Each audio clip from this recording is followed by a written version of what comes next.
This is the To Health With That Naturally Healthy in No Time podcast for big health topics taken in small bites. I'm your host, naturopathic Dr. Amy Newsel, and this is Season 1, all about the MTHFR mutation.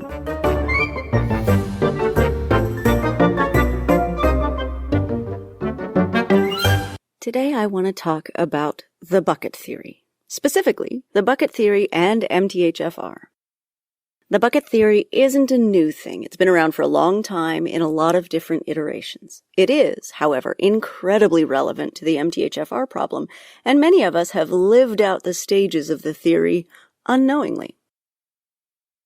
So let's have a little bucket theory fairy tale. You're born, and for the most part, your body is clean, undamaged, fresh with promise. You've got a bucket. It's clean, shiny, and empty. As life progresses and you start to walk and toddle, you get skinned knees, your first few emotional wounds, you pick up maybe a virus here, drippy nose there. Your family has a pretty clean diet, and you live next to a farm.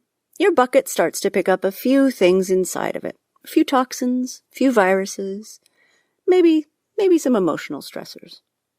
There's a tiny hole at the bottom of the bucket where the contents are being processed and released, but it's pretty small. It doesn't matter. The bucket doesn't have much in it.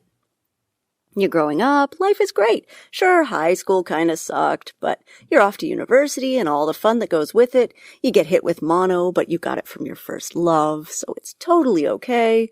You maybe drink more than you should occasionally, and ramen noodles are your go-to meal because you only have a kettle and a microwave, but things are amazing. Your first love leaves to study animals in the Galapagos, or to party in Ibiza, or to join a big firm in New York. Your heart breaks.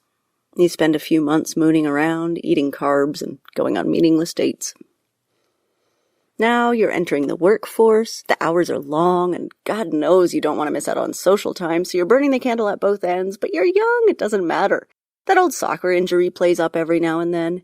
You aren't aware of your bucket at all. Never even thought about it. But you've piled on enough tiny stressors and damage to your body that your bucket is kind of filling up, right? There's a few things in there. You meet the love of your life, you get a promotion, everything's golden. You buy a fixer-upper, spring for new carpets, you have a big deadline coming up at work, and you've got to pay the mortgage, and you're often up at midnight trying to make sense of the latest spreadsheet. Then, you find out you're going to be a parent. Hooray! Then, to nobody's surprise, you get the flu. The flu lingers, you can't quite get your pep back, but this is no time to take a break. Besides, you're out of sick days at work, deadline is looming, so you jump back in full throttle. You have no energy, but, who really does? Except now it's, getting close to summer and you're still kind of trying to get over that flu. You notice that you can't work out anymore without feeling winded, and your sleep has suffered because your mind is racing at night, can't seem to turn off. You know your life is really good, but somehow you can't seem to connect with that because you're so very tired. Does any of this sound familiar? This person's bucket reached full with the flu. The flu was the point where the bucket started to overflow, and now every little thing is going to keep overflowing over the top and causing symptoms. So it's like that overflow is all of the stuff that your body just can't deal with anymore, right? It's all quite literally too much. This is one of the most common MTHFR stories I hear. It always starts with, I was always so healthy, never thought about my health at all, it was just there. Then I got the flu. A divorce, new carpets, a promotion, married, whatever. And the wheels fell off the cart. It's like overnight everything changed. Your body didn't betray you in that moment. It's just that your bucket filled up, and now every little insult comes out as a symptom because it's all overflowing over the top of the bucket. Your body just cannot process any faster than it's doing. This is usually where people start desperately looking around for help, going from doctor to doctor, practitioner to practitioner, testing all of the things. Often, this is where people find out about their MTHFR issues, and that's totally normal. The ultimate goal in working with your MTHFR is to empty out your bucket. The more room you have in your bucket, the more your body can cope with additional stressors without noticing, right? The whole point is we always have stressors. What we want is to not notice them and for them to not take your body down. Emptying your bucket is a lot like filling up your bank account. It gives you some protection when crisis strikes. Granted, an emptier bucket won't help you pay to fix your car when it breaks down, but it does help your body to cope with the stressors that inevitably come. A little virus floating around at the office, cut that gets infected, a new car with the formaldehyde-related new car smell, relationship troubles, worries and stresses, life changes. Stressors don't have to seem big or important to you. It isn't about what you consciously acknowledge as stressful. It's the accumulation of all the extra work that your body has to do.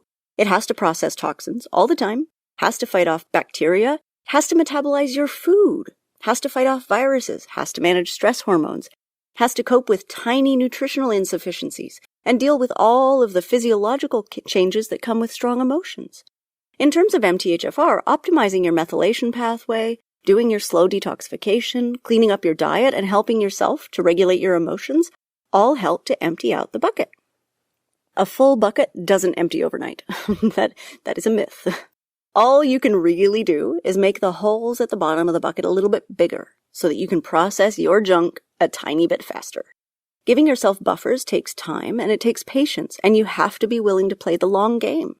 Right? There are shortcuts. I'm pretty sure a month of fasting and cleansing in a health center in India or Thailand would give all of us just a little bit of wiggle room in that bucket in one short month.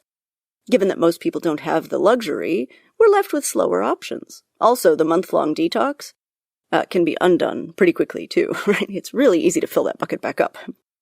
This is the point where you make a commitment to lifelong change and to doing things every day that help that bucket. I think the bucket theory is important to understand with MTHFR because it gives you a concrete way to visualize your progress. And also, it helps you to recognize what an achievement it truly is when you begin to be able to cope again, when a bad night of sleep doesn't set you back for a week. You know your bucket has got a little bit of space, and that's a really big deal. So, this week, celebrate your bucket, and we'll talk again next week. Thank you.